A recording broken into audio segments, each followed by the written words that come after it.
નમસ્કાર દર્શક મિત્રો, તહેલકા ન્યૂઝમાં હું મેઘા અગ્રવાલ આપનું હાર્દિક સ્વાગત કરું છું। આપ જોઈ રહ્યા છો તહેલકા ન્યૂઝ અને સમાચારમાં વિગતવાર વાત કરતા રૂસાન ફાર્મમાં પ્લાન્ટ હેડની દાદાગીરી અને મોતની ધમકી, 20 વર્ષના વફાદાર કર્મચારીનું મરણતોલ આક્ષેપ।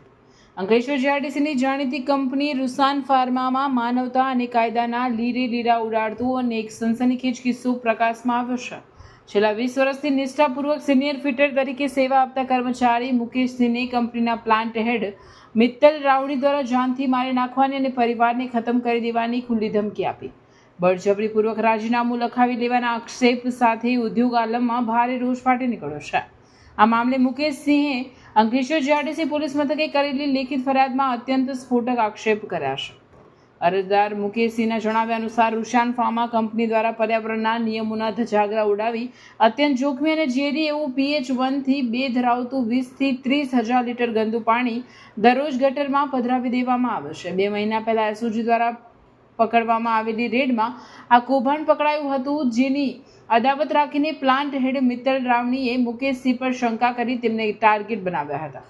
અરજદારે આક્ષેપ કર્યો છે કે પ્લાન્ટ હેડે તેમને ઓફિસમાં બોલાવીને અત્યંત ગંદી ગાળો આપી હતી અને એવું કહી ધમકાવ્યા હતા કે જો આ બાબતે કોઈને કંઈ પણ કીધું છે તો તારી અને તારા ફેમિલીની હાલત ખરાબ કરી નાખીશ। તમે ક્યાં ખોવાઈ જશો તેની ખબર પણ નહીં પડે ને તું કે તારો પરિવાર મારાથી બચી શકશે નહીં। 20 વર્ષની વફાદાર નોકરીના બદલામાં કંપનીએ તેમને આભાર માનવાને બદલે રસ્તા પર લાવી દીધા છે। કોઈ પણ ભૂલ વગર અને કોઈ પણ નોટિસ આપ્યા વગર માત્ર મનસ્વી રીતે અને ડરાવી ધમકાવીને લેવાયેલું આ રાજીનામું ગેરકાયદે હોવાનું જણાવી મુકેશસિંહે પોલીસ સમક્ષ ન્યાયની ગુહાર લગાવી છે। અરજદારે કંપનીના સીસીટીવી ફૂટેજની તપાસ કરવાની પણ માંગ કરી છે, જેથી પ્લાન્ટ હેડની આ ગુંડાગીરી અને જબરદસ્તીનો પર્દાફાશ થઈ શકે। હાલ જીઆઈડીસી પોલીસે આ ગંભીર ફરિયાદની નોંધ લઈ તપાસ શરૂ કરી છે। ત્યારે જોવાનું એ રહ્યું કે શું આવા જો હુકુમી કરનાર પ્લાન્ટ હેડ સામે કડક કાયદેસરની कार्यवाही થશે કે કેમ। मेरा नाम मुकेश सिंह है। मैं 20 बरस से रूसन फार्मा में फिट इंजीनियरिंग में जो है फिटर के जॉब पे सीनियर फिटर के जॉब पे जॉब कर रहा था। ये 2 साल से मित्तल रवानी आए और हमको जो है मतलब टॉर्चर कर रहे थे, जो ऐसा है तुम चोरी किया, ये है वो है। बाद में अभी जो है एक प्रॉब्लम आई यहाँ एसओजी का, उसमें जो है हमको बोला गया कि भाई आपने जो है यहाँ से इन्फॉर्म किया है और कॉर्पोरेट से जो है आपको यहाँ से जो है रिजाइन लिखना है, नहीं तो मैं जो है आपको फंसा दूंगा, अंदर कर दूंगा। उसके बाद धमकी दिया गया जो बाहर से अगर तुम किसी से बोले या किसी को बताए तो मैं जो है छोड़ूंगा नहीं। ये सब मैटर जो है मित्तल रवानी ने हम मेरे साथ जो है किया और अंदर बैठ के जो है मतलब 3 घंटा हमको 2 घंटा टॉर्चर किया, यही सब किया है वो मेरे साथ जो है। एसओजी के साथ क्या मैटर हुआ? एसओजी के साथ जो है मैं पानी खाली हो रही थी, उसमें जो है एसओजी पकड़ा, पकड़ने के बाद जो है वो चीज जो है मेरे ऊपर ढाला गया। कौन सा पानी खाली हो रहा था? तो किस तरीके से? ये अपना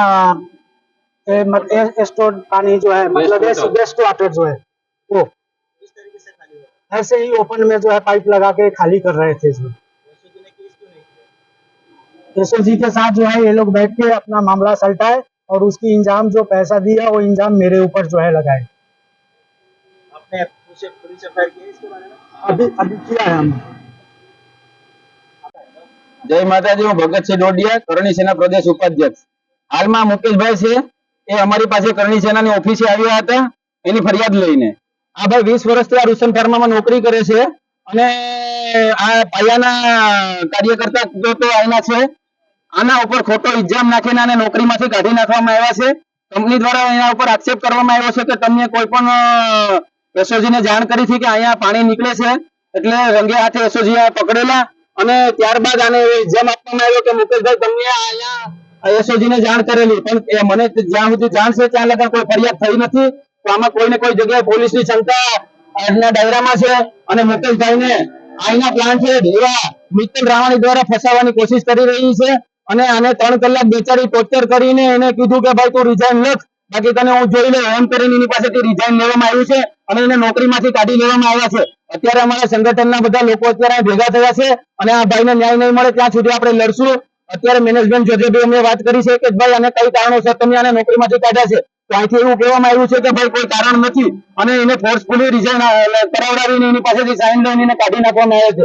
તો અમારી એક જ માંગ છે કે આ ભાઈને ન્યાય મળે અને આવનાર સમયમાં જો અહીંયા કોઈ પ્રકારનું એવું પાણી નીકળતું હોય, આ ભાઈ એવું કહે છે મુકેશભાઈ કે અહીંયા ડેઈલીનું 20 થી 30,000 લીટર પાણી ગટર કરવામાં આવે છે, તો અહીંના જીપીસીબી અધિકારીનો કહેવા માંગુ છું કે તમારી મિલીભગત આમાં શું છે?